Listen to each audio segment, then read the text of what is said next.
Hello. As some of you might know, I wrote this book, Are We Learning from Accidents, nearly a year ago now. And in this session, I would like to ask the question, how can we possibly learn from accidents? Particularly because I have suggested a way forward. So we will go a little bit into that. And so let's get started. So here are the four questions that I would like to address in this session. The first one is, what is an accident? And then what is learning, who needs to learn, and how we can possibly learn from accidents. Let's begin with what an accident is. And just take a very simple situation. You are setting off from home to office. It's 8 o'clock in the morning, and it's good weather as you were expecting. And the car is well maintained. You jump into the car. You're driving now.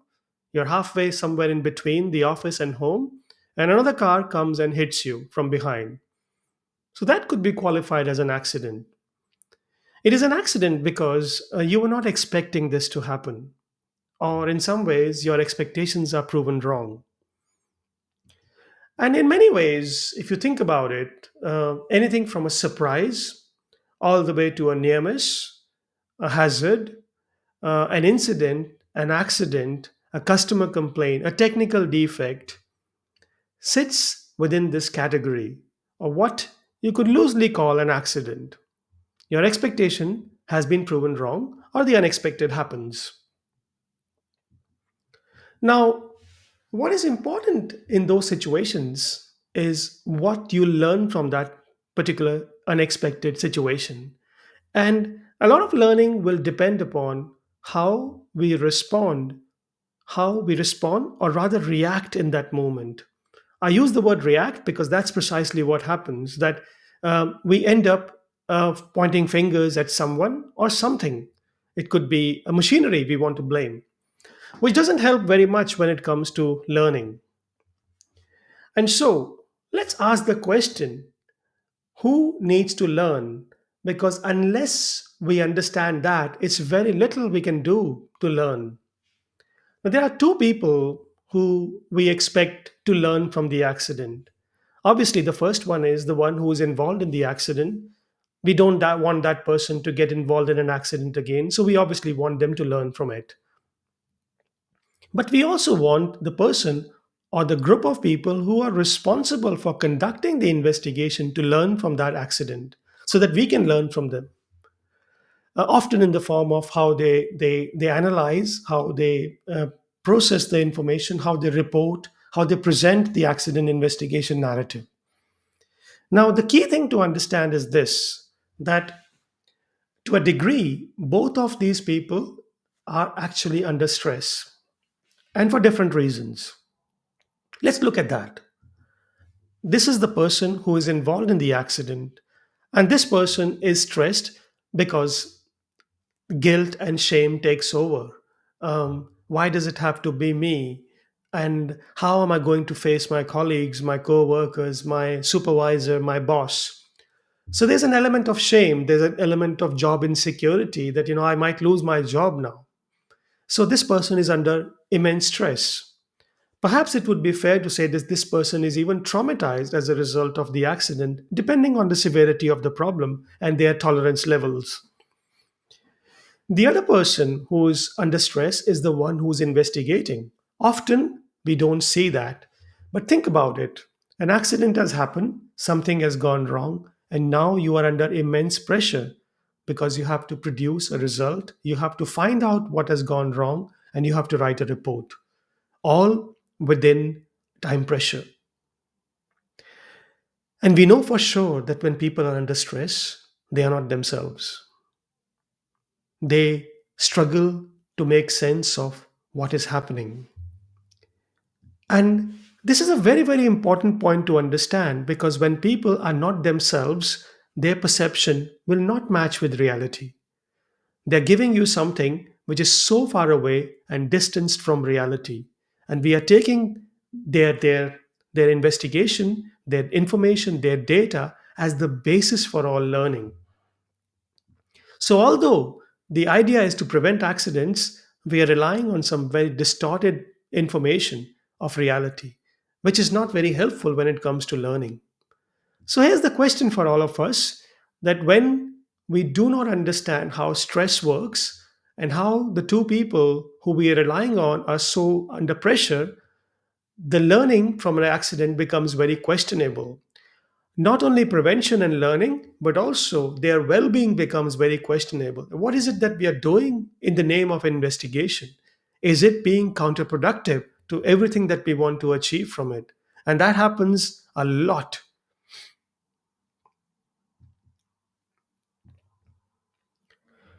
Which brings me to the question of what exactly is learning? What is learning? So, again, we need to ask the same question: who are the people that we are relying upon when it comes to learning? And why is this question important?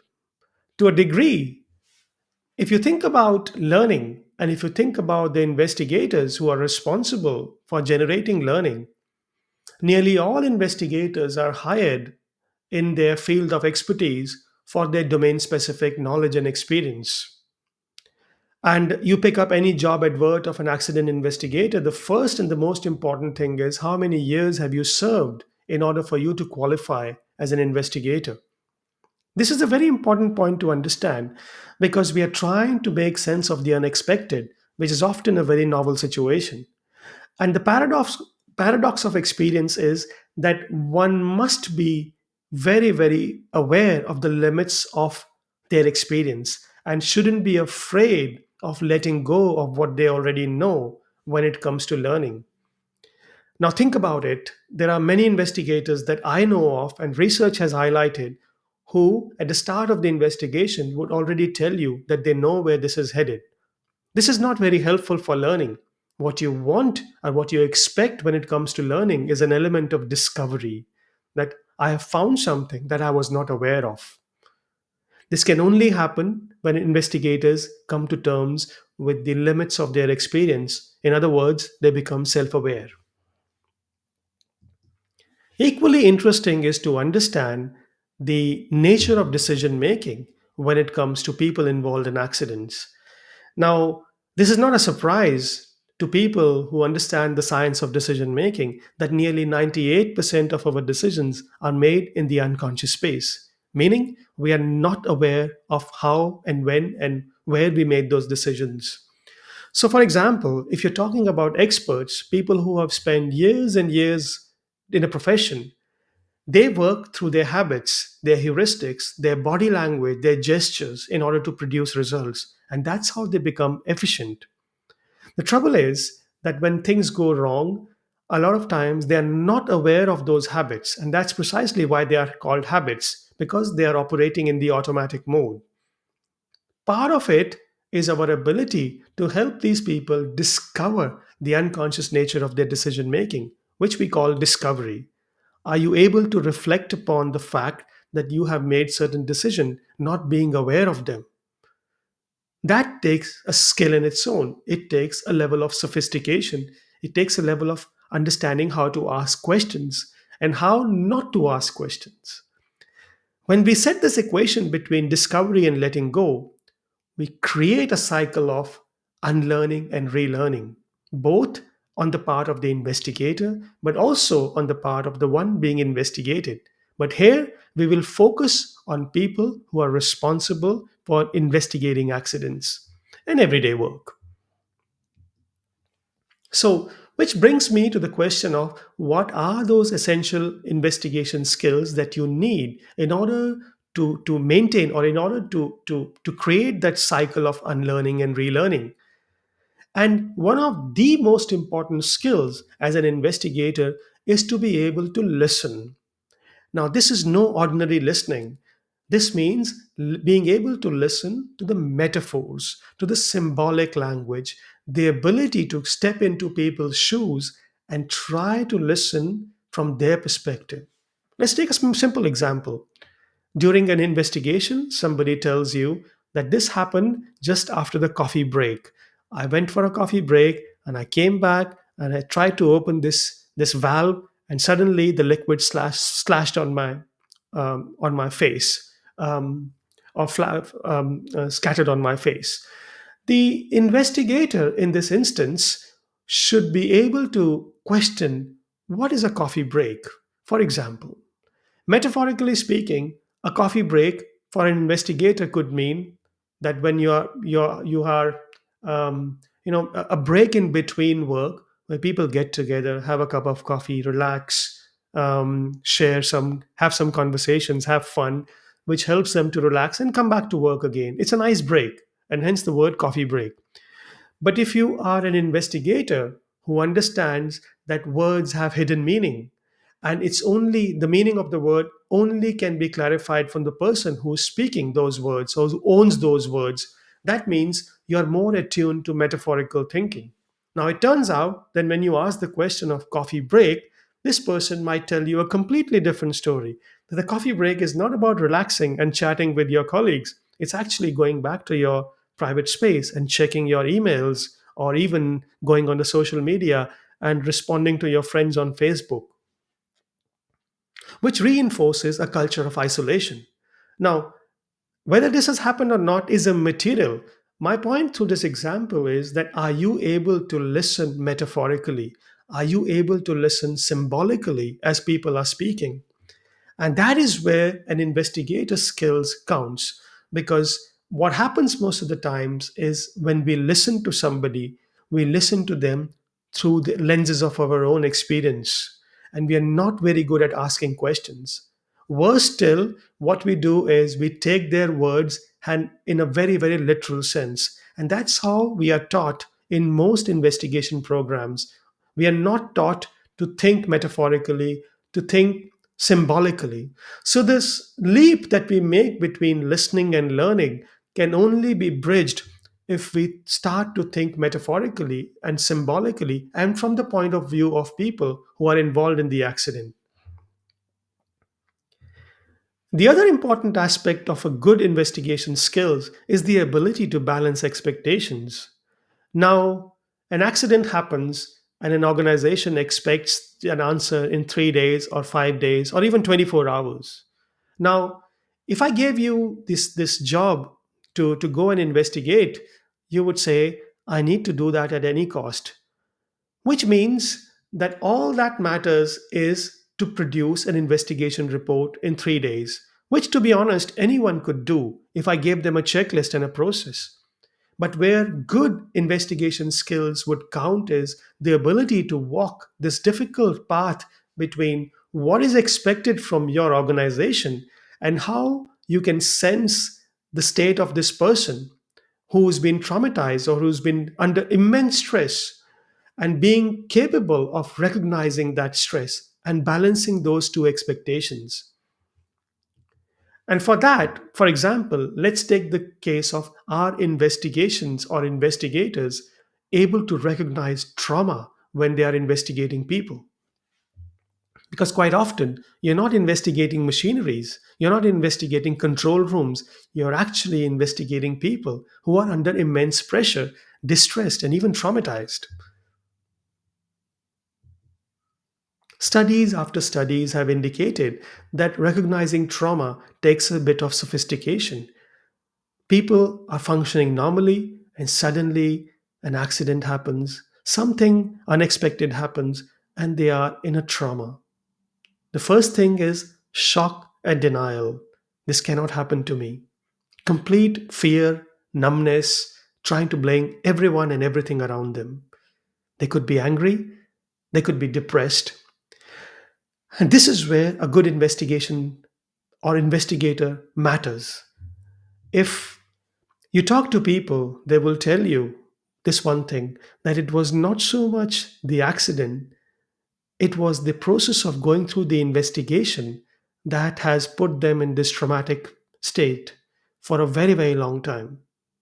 And what they're telling you is that if you cannot recognize trauma, you are doing injustice to your job. You are doing injustice to people who have been caught in that moment, because nothing is worse than being stuck in that stage for a very long time. And that happens more often than we think.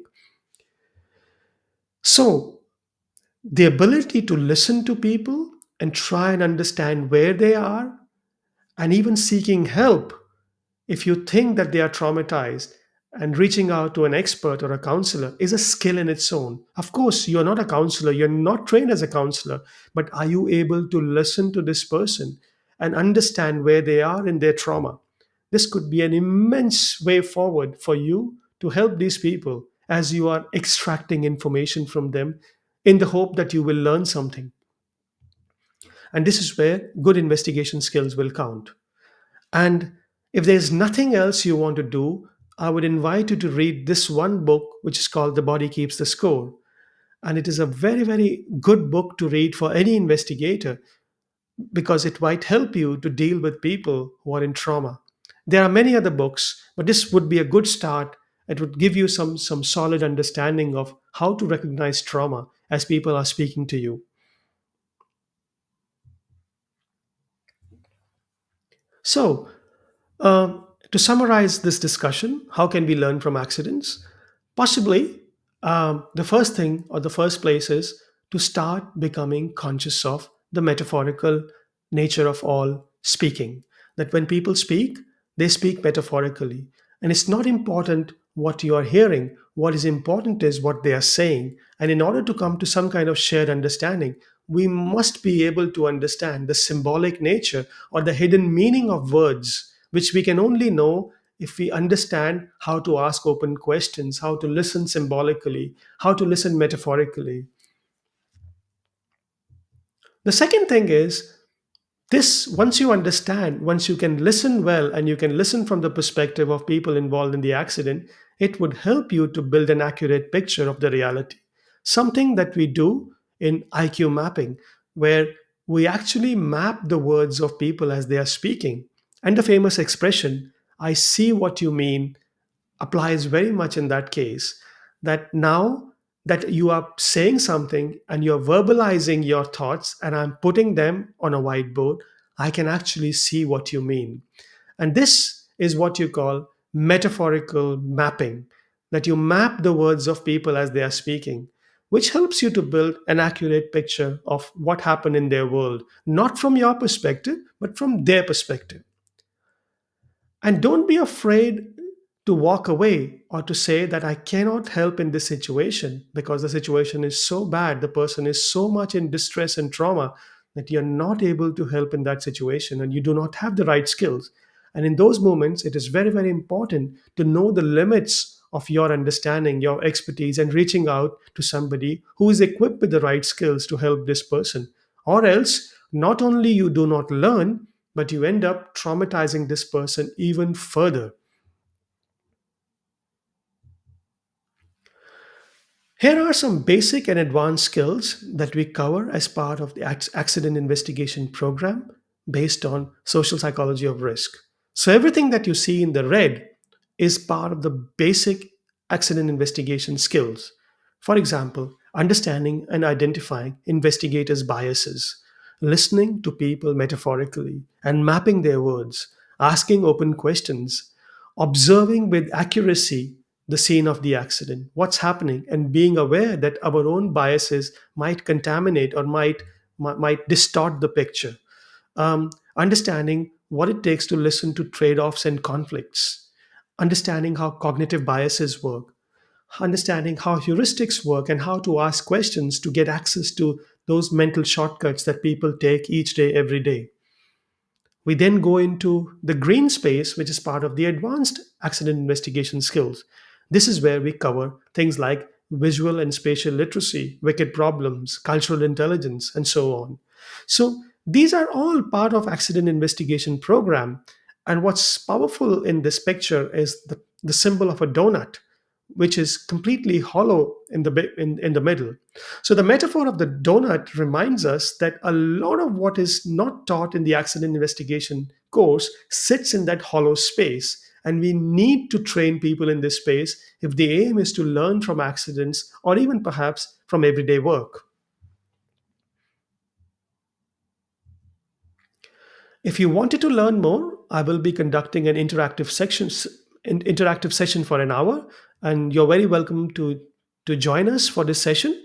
It takes about an hour, and we will open up for questions, and I will also help you to think metaphorically, how to listen metaphorically, because that is something which is foundational to all learning in accident investigations, and something that we don't think about, we don't talk about in accident investigation programs.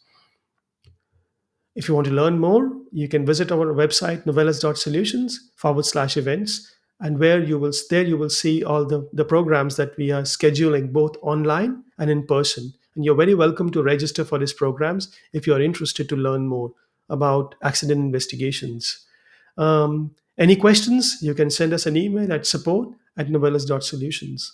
So I hope this was helpful to you, and I look forward to seeing you at one of our taster sessions. Thank you for listening.